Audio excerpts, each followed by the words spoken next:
Welcome to Scene Change, a podcast by the National Federation of the Blind Performing Arts Division. All about equality, opportunity, accessibility, and the arts. Here, you'll learn adaptive techniques from performers in the know. We are changing what it means to be blind, one stage at a time. Thank you for joining us today. Hello, everyone, and welcome to Scene Change. I'm your host, Lizzie Muhammad Park.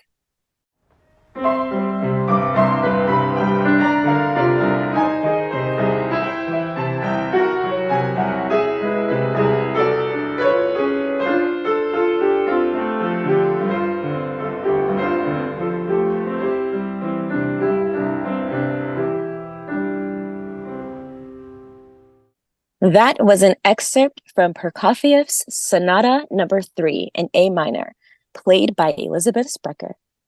Today, we will be discussing various elements of classical piano. We've rounded up 3 classically trained pianists in various stages of their careers to help you through the process. We're going to learn more about what it's like to be a blind pianist. We'll give them all a chance to introduce themselves, and we will begin with David Lai. Welcome to the show, David. Thank you, Lizzie, and hello, everybody. My name is David Lai. I was born and raised in China. Currently, I'm a doctoral student at the Jacobs School of Music, Indiana University, Bloomington, in Bloomington, Indiana. Previously, I got my master's from the University of Cincinnati, College Conservatory of Music in Cincinnati, and before that I was a piano performance major at the Central Conservatory of Music, and so yeah, I've been playing the piano for the past almost 2 decades now, I would say. Wow. And next we're going to head over, since we just heard her a piece played by her, we will head over to Elizabeth Sprecher. Thank you so much for having me share my story on this podcast. I'm Elizabeth Sprecher. I am currently a senior undergrad in piano performance, also studying creative writing. And I'm a pianist at Recital University, Chicago College of Performing Arts. And I have played the piano for, like a decade and a half now. Oh my God. I can't believe that. Yeah, that's been me. Excellent. We're glad to have you on. And last but most certainly not least, Miss Eugene is joining us. Hello, everyone. Thank you, Liz, for having me. My name is Eugene. I recently graduated from Michigan State University. I received DMA from there, and previously I studied piano at New England Conservatory in Boston. Excellent. So let's just jump right into some questions now that our audience has a better idea of where each of you come from musically. So the first question is going to be for you, Eugene, since you're probably right near your mute button. Could you tell us just a bit about your path into the world of piano? This could be anything from how you chose piano. Did you play other instruments or have other goals, pursuits? Just tell us a bit more about yourself. Yeah, my first exposure to music was during church services. I used to go to church when I was a kid, and I would attend various different types of services, and I would get especially into listening to the chorales and hymns, the music played by accompanists. So I would pay close attention to the church songs, and I could just sit hours listening to them. So music later became my love and devotion toward God. But in any event, I tried out different instruments. I first tried out with violin, actually, because I had access to my friend's violin, like little instrument. And I also tried out clarinet, but I found myself keep going back to piano playing, um, because like having that capability to play multiple voices and harmonies on this instrument really captured my interest. And I was very fortunate to find a teacher who encouraged me to pursue uh, majoring in this instrument. So I started my official lesson at the age of 14. Um, Among my colleagues, this is a bit of a late start, but my teacher did not let me um, give up on it. And she kept encouraging me to pursue my goal. And I really appreciated that she never treated me like a blind musician. She treated me like everybody else. So I think I've been playing piano for almost 2 decades. Yeah. Wow. Teachers really make the difference. And David, Right. I know for you, you had excellent mentorship from a young age. Could you tell us a bit more about that? Well, let's talk about how I started in music. Because I was blind from a very young age and I needed something to play with that could make sounds, I was given an electronic keyboard that could make sounds and one could pluck out tunes. And gradually I became interested in the piano thanks to visits to relatives' homes and touching the instrument. And I started lessons at the age of 4. But it was not until when I was 8 I played for the late Chinese piano pedagogue and professor Guangren Zhou, Zhou being the family name, so Guangren Zhou. And she, suggesting that I move to Beijing with my family, that I really began professional lessons and training. So I moved with my family to Beijing from my hometown of Hangzhou in China at the age of 9, and I started learning with Professor Dongli Mao, who is a student of Professor Zhou. During undergraduate years, I studied with Professor Zhou at the Central Conservatory of Music for 3 years, and because of her health and other issues, I was transferred to another teacher for the last year of my undergraduate degree. And in the U.S., I had the fortune of working with Professor Michael Shertock at the College Conservatory of Music, University of Cincinnati.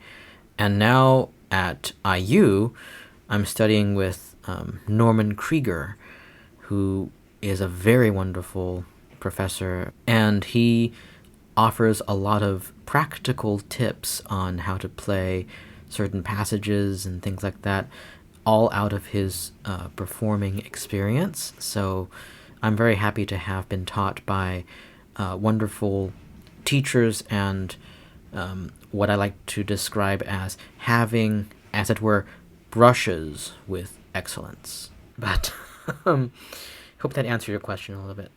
Oh, very, very well.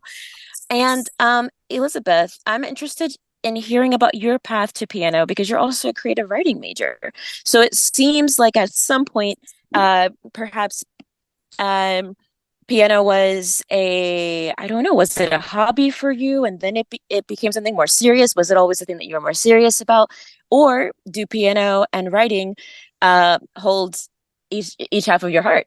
I started playing piano when I was like 7, and the way it kind of happened was my parents had this keyboard at first that they let me play on, and I just started to figure out melodies by ear at first, and then eventually I started taking lessons with a Suzuki teacher. During that time, I also explored drums and guitar. And I was not as interested in either of those. With the drums, and then with the guitar, I got kind of frustrated with like all the frets and everything. But With piano, that was like the one constant throughout all that, and so I stuck with that. And I started using real music more, and but I was also still learning by ear most of the time. And then I went to an arts high school where we still had our core classes and in the academics, but we also, like in the afternoons, we explored our art, everything from piano to music theory to music history to a little bit of choir to music technology.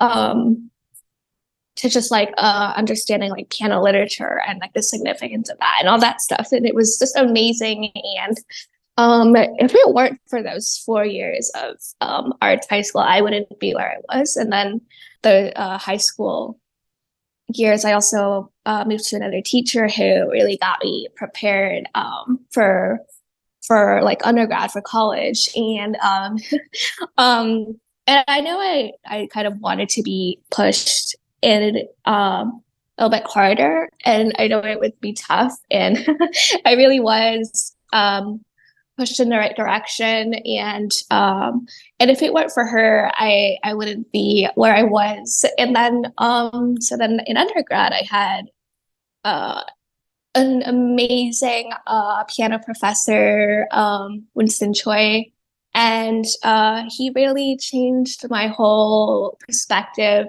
on piano playing, piano learning, and with his particular teaching style. And because of that, it really helped me believe in myself as a pianist and as um, someone who likes to perform and talk about piano, and just help me grow in my passion for piano. So, yeah. Excellent, excellent. So, David, help those of us who are not in the classical piano world understand a bit better. What is the difference between playing the classical piano and other styles of piano? I would say classical music, in general, tends to be more traditional. You know, you would have this sort of teacher and student sort of training, and then usually, I would say 90% of the time, you're playing works written by others. For those who are talented enough to learn composition, they might, even compose and kind of like singer songwriter, I would say, that type of thing. So, if I was to translate this to pop music, we may for most of the time cover other people's tunes. The interesting thing, though, about classical music, at least for me, is that we also get to not just cover it, but also lend our own voices into the music. So it's kind of an interpretation more than, a carbon copy of something, if you know what I mean. Um, and classical music varies through with different styles. At least in the Western European variant, you get from maybe 16th or 17th century keyboard music all the way to the music of today. And so it is a very historic endeavor, if you will. I'm going to say this much. Hopefully I have made a very general sort of picture as to what it is like. I would love to hear what others um, think about this as well. That was a really good background for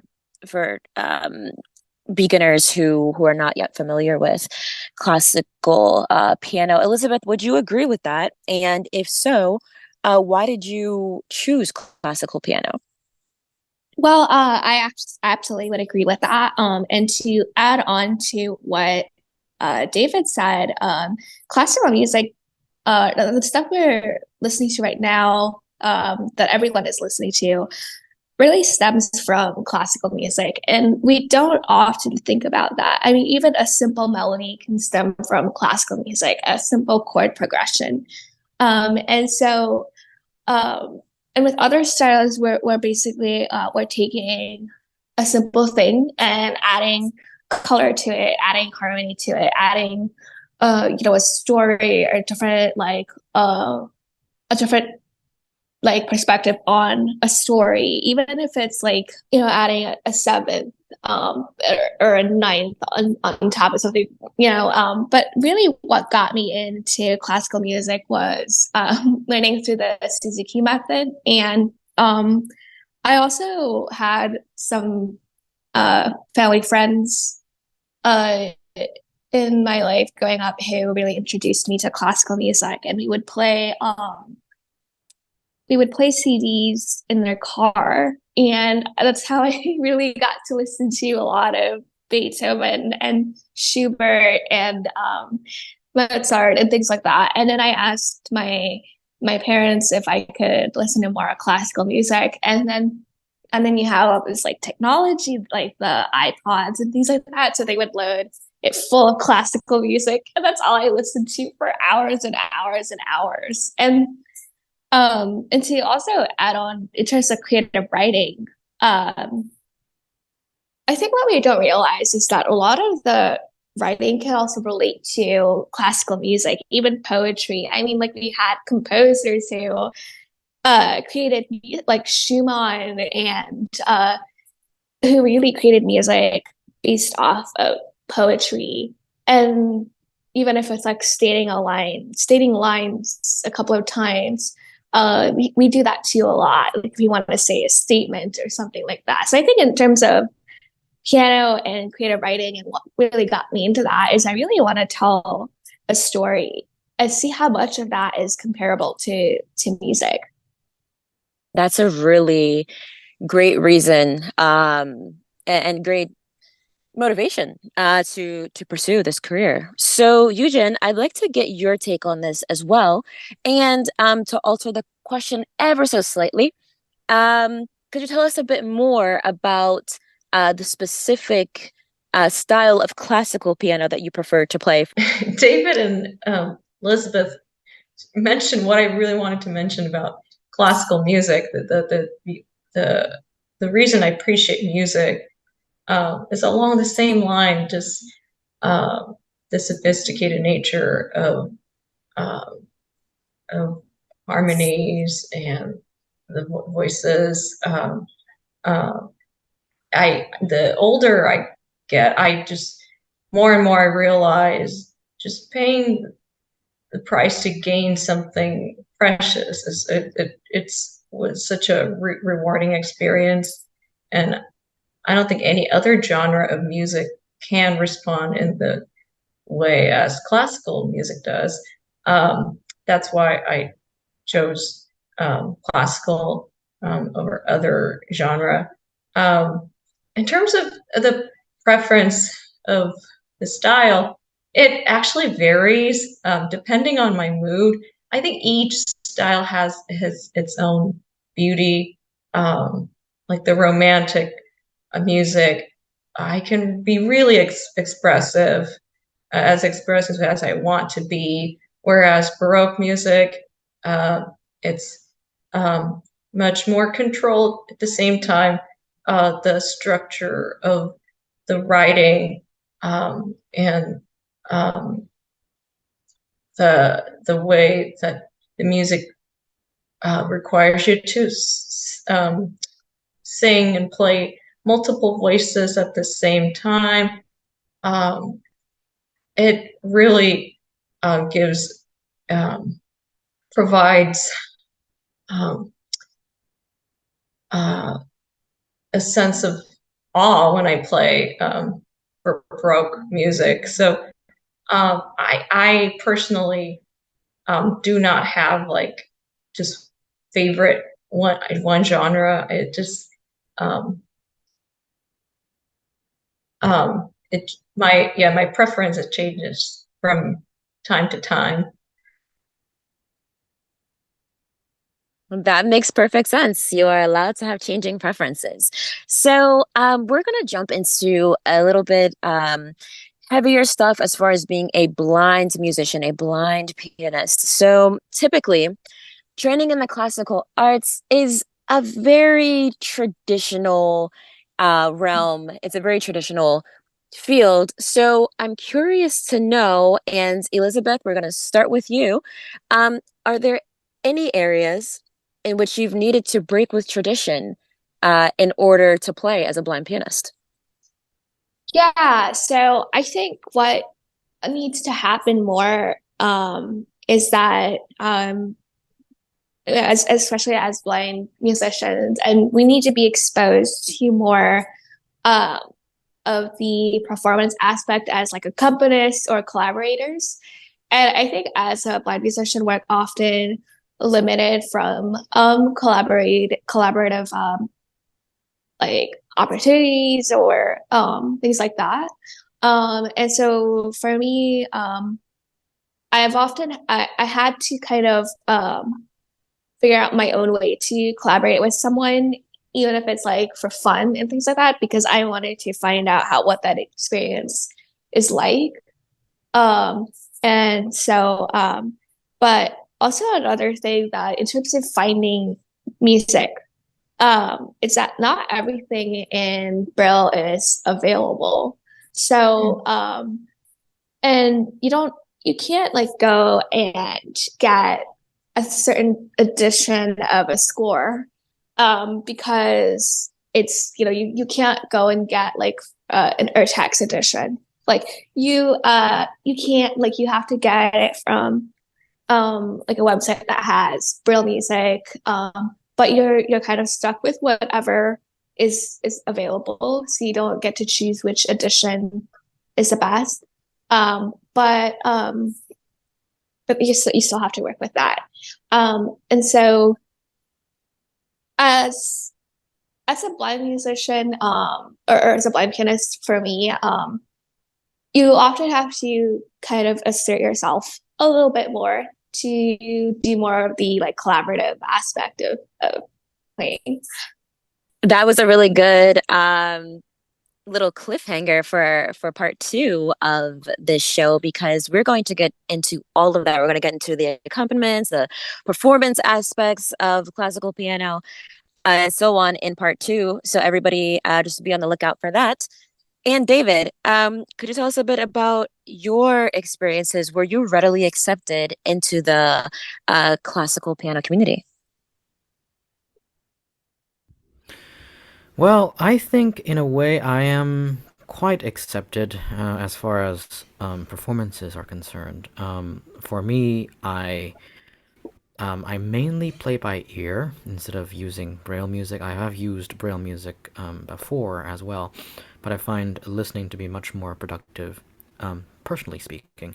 Things have been very smooth for me as far as this journey of playing music is concerned. And I do have to adapt, especially like what Elizabeth had said about the communal aspect of playing music, the collaborative aspect. But as far as playing itself and learning how to play and things of that nature, I would say, at least for me, I think I have no problems with it. And it's been relatively smooth sailing, and I think thanks to good teachers and a supportive peer community, with friends and colleagues, it has been quite a smooth journey so far. That's awesome to hear. And we will also be discussing playing by ear in part two, just as another plug for that. So, Eugene, how about you? Was this also an easy journey choosing classical piano, or were there times where you said like, maybe I should pick something a bit more freeform that will be easier? Yeah, for me as well, my journey hasn't been that tough. As far as communicating with sighted musicians, they were very understanding. I use Braille music when to learn repertoires. Um, um, yes, Elizabeth is right in terms of choosing the repertoire. The Braille score is limited, so I had to get the new music transcribed in advance, and choosing edition is a different score of the same piece is also limited. But sighted peers were very understanding about that, and the only challenge that I had was learning music in a restricted time frame to collaborate with others. Sighted people have advantage to sight read, read music and play at the same time. But us as blind musicians, we don't have that advantage. We have to memorize everything. So if I'm given a short time frame, it's a lot of pressure to get the music in my head and get the notes under my fingers and shape the phrases. And but that's something that all blind musicians have to go through. So I didn't consider that as a barrier. I hope that answers the question. Yeah. It most certainly does. And for now, that's our episode. This is only part 1 of 2 for the classical piano edition. Thank you all for listening. We will have everyone's social media in the description, as well as a link to a clip of David's recital that he did recently. It is on his YouTube page, but that'll be linked in the description as you hear it now. While we leave, thank you so much, everyone. This has been another episode of Scene Change.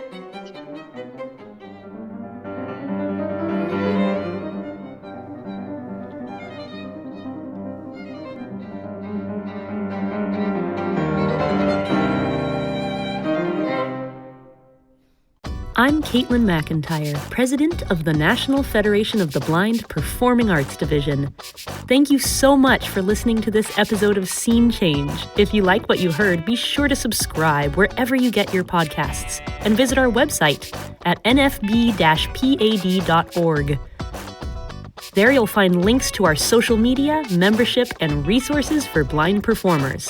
Thanks to everyone who makes this show happen. Scene Change is produced by Shane Lowe, Joe Schuneman, Precious Perez, Chris Nussbaum, Seyoon Choi, and Aaron Jordan, with music by Ryan Strunk and Tom Page. Remember, you can be the performer you want. Blindness is not what holds you back. We'll see you next time.